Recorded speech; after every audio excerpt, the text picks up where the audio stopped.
Hello everyone, কেমন আছেন সবাই? নীল পাখি কুকিং ওয়ার্ল্ডে আপনাদের সকলকে স্বাগত জানাই। আজ আমি আপনাদের সাথে শেয়ার করব কিভাবে খুব সহজে অনুষ্ঠান বাড়ির মতো আমরা ফ্রাইড রাইস তৈরি করতে পারি। তার জন্যে আমি হাঁড়িতে জল বসিয়ে দিয়েছি। জলের পরিমাণ কিন্তু চালের 3 গুণ হতে হবে।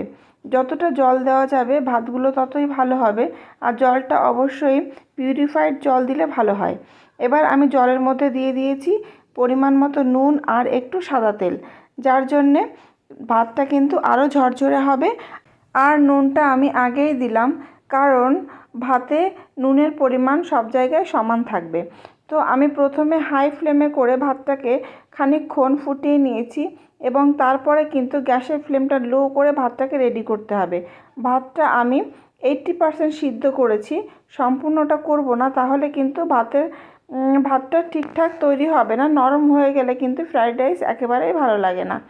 তো আমি এখানে 80% মতো সিদ্ধ করে জল ঝরিয়ে নিয়েছি। এখন আমি হাঁড়ির মধ্যেই দিয়ে দিচ্ছি পরিমাণ মতো চিনি।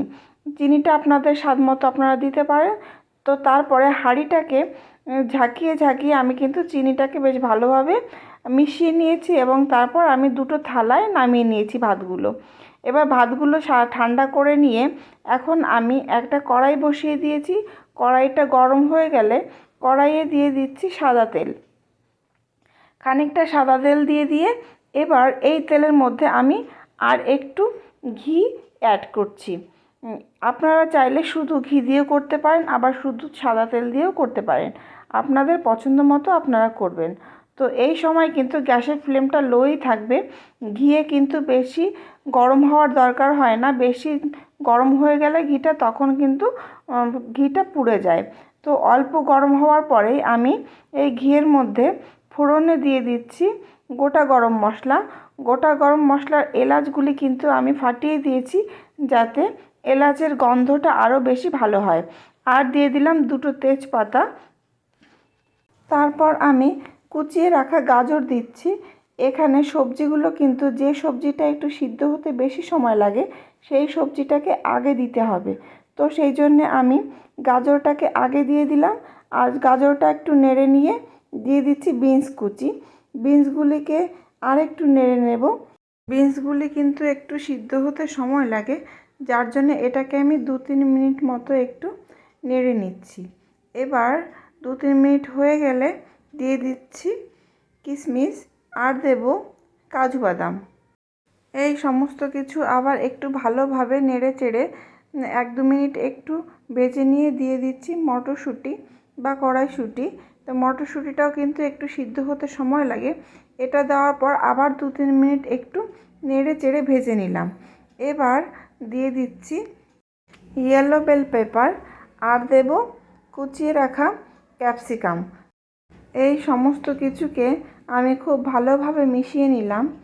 মিশিয়ে নিয়ে এবার দিচ্ছি স্বাদ মতো নুন। তো নুনটা কিন্তু বেশি হলে ভালো লাগবে না, একটু বুঝে পরিমাণ মতোই দিতে হবে। তো নুনটা দেওয়ার পর আমি আবারও ভালোভাবে নেড়ে চেড়ে মিশিয়ে নিচ্ছি। তবে অবশ্যই লো ফ্লেমে রেখে করতে হবে। একটু সময় নিয়ে ধীরে ধীরে এই সবজিগুলোকে ভেজে নিতে হবে, যাতে সবজিগুলোর রঙটা নষ্ট না হয়। হাই ফ্লেমে রেখে ফটাফট নেড়ে নিলে কিন্তু সবজির রঙটা খারাপ হয়ে যাবে। তো এভাবে আমি লো ফ্লেমে রেখে চাপা দিয়ে দিয়ে বেশ ভালোভাবে সবজিগুলো সিদ্ধ করে নিলাম। তারপর সবজিগুলো সিদ্ধ হয়ে গেলে গ্যাসের ফ্লেমটা মিডিয়ামে এনে একটু ভালো করে নেড়ে চেড়ে সবজিগুলোকে ভেজে নিলাম। তো আমার সবজিগুলো পুরোপুরি সিদ্ধ হয়ে গেছে এবং ভাজাও হয়ে গেছে। দেখুন কালারটা কিন্তু একেবারেই নষ্ট হয়নি। তো এখন আমি এই সবজিগুলো থেকে খানিকটা সবজি আমি তুলে নেব, কারণ সমস্ত ভাতগুলি আমি একবারে কড়াইতে দেব না, আমি দুবারে ভাজবো। যার জন্যে আমি অর্ধেকটা সবজি তুলে নিচ্ছি, আর অর্ধেকটা সবজি কড়াইতে থাকছে। এই সবজির মধ্যেই আমি অর্ধেক ভাত ঢেলে দিচ্ছি। এখন আমি এই সবজি আর ভাত একটা খুন্তির সাহায্যে বেশ ভালোভাবে মিশিয়ে নিচ্ছি। এই সময় কিন্তু গ্যাসের ফ্লেমটা লো থাকবে। তো লো থাকা অবস্থাতে আমি বেশ ভালোভাবে মিশিয়ে নিচ্ছি। মেশানো হয়ে গেলে এবার আমি উপর থেকে ছড়িয়ে দিচ্ছি গরম মশলা গুঁড়ি আর গোলমরিচ গুঁড়ি। এবার এই সমস্ত কিছুকে ভালোভাবে মিশিয়ে নিলেই কিন্তু ফ্রাইড রাইস রেডি। তো আমি এখন এই সমস্ত কিছু ভালোভাবে মিশিয়ে নিলাম, আর ফ্রাইড রাইসও কিন্তু সম্পূর্ণভাবে রেডি হয়ে গেছে। সার্ভ করার পালা। তো দেখুন কত ঝুরঝুরে ফ্রাইড রাইস হয়েছে, ভীষণ ভালো হয় খেতে। আপনারা অবশ্যই একবার ট্রাই করবেন। ভালো লাগলে একটা লাইক করবেন, সাবস্ক্রাইব করে আমার চ্যানেলের পাশে থাকবেন।